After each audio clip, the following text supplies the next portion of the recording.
Forbes, I got one coming up with RFK that has been heavily requested. So all kinds of good stuff coming up. Thank you so much for your time. Appreciate it here today, and I hope everyone gets a kick out of you. Bravo, thank you, Professor Dave and myself. I feel like I always get comments like, Milo, I don't know how you have like this level of patience. Why are you giving them so many chances? Then when I watch Dave's videos, there's comments that are like, holy shit, dude, you fucking killed him. Frankly, when I started out on YouTube, I'd find some punchy than I am, but I guess Dave is the exception that proves.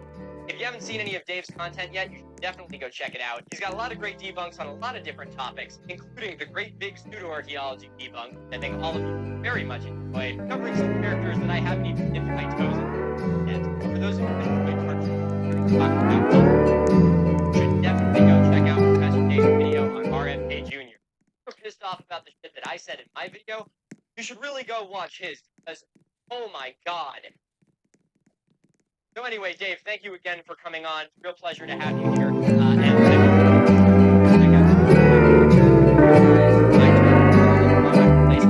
going to say anything? Not even going to say, oh, it's me again, the guy that you... I know you were thinking, oh, my listeners, or something like that.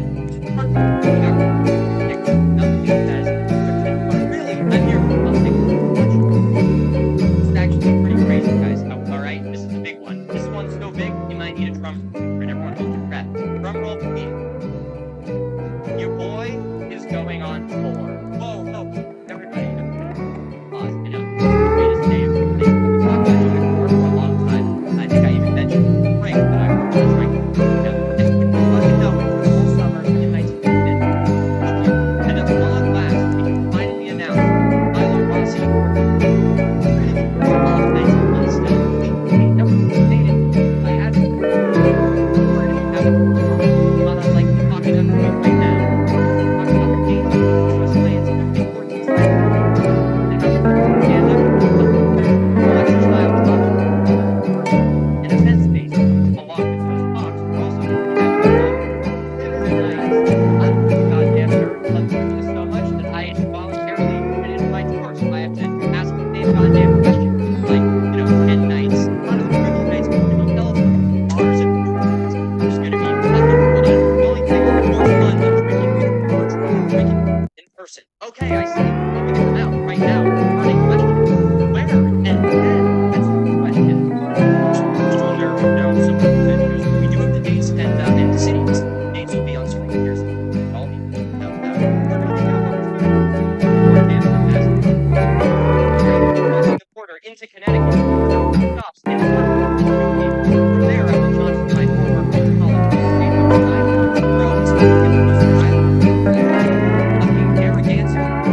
I know, I promise, you're only half as related as I am. We'll have a very special talk in Fall River Festival, where I'll be hosting events with the Fancy Leather Faction. You may know them as the sponsors of the Dark War, as well as the creators of my writing. There'll be more information on these events too, but all I'm saying right now is that in this jacket, you should definitely try and come here.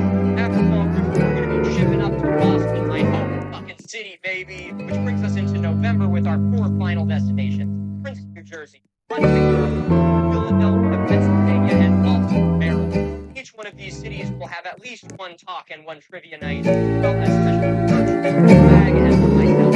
Big announcement, all of that information will come out at the beginning of November. If you missed something interesting, keep your eyes open, because you won't want to miss it. That's the future of New Jersey. Let's see that and more. Okay, now we're going to go check out the merch description. We got stickers. Anyway, thanks for hearing me here for a second, guys, but I just had to give the teaser announcement. Make sure to stay tuned. That is fucking insane. Okay, anyway, back to the video. I'm so sorry, that's okay. Here we are.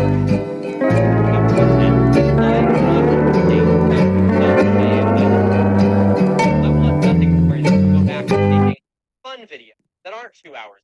My team and I have been working, cannot understand how I am. I want nothing more than to go back to making fun videos that aren't 2 hours.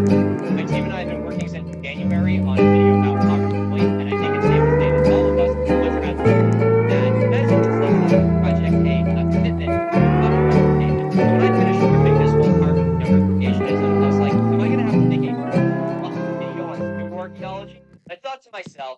talked with my team. We thought, absolutely fuck. So I started looking at this archaeology and I noticed something that was actually, and that is, they're even worse than I thought. And they're not even doing their own video on it. So I am very excited to find the Shane Live. Because it's time for the pseudo-archaeology.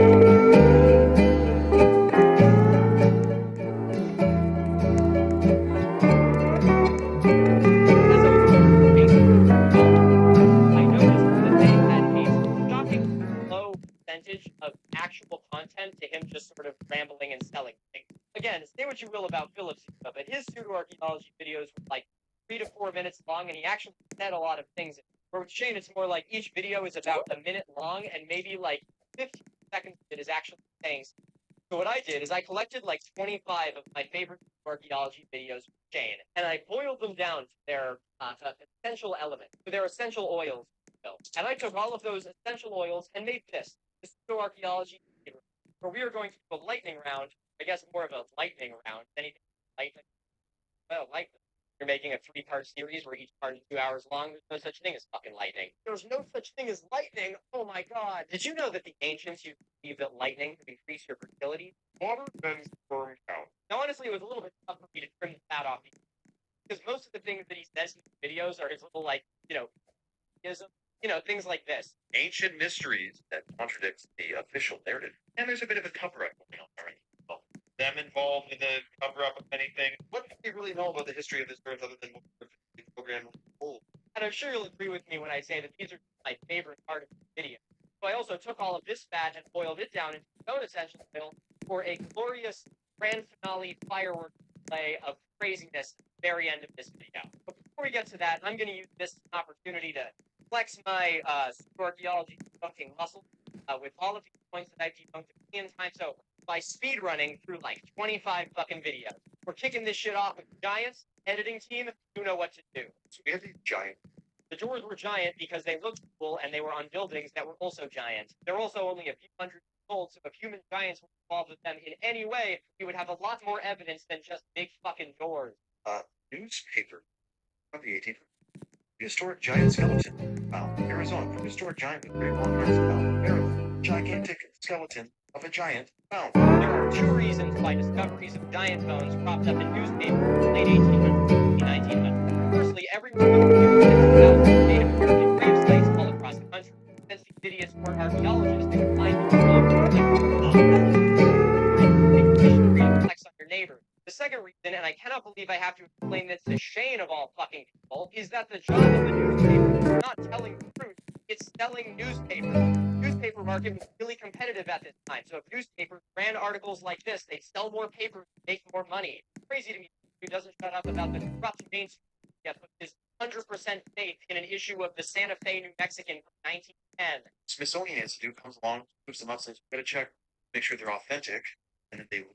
The claim that the Smithsonian Institute destroyed giant skeletons comes from a thank you. fake website called the World News Daily Report. Even though this is essentially like quoting The Onion, conspiracy theorists regurgitate it constantly because they are sheep, blindly trust anything that supports their pre-existing anti-intellectual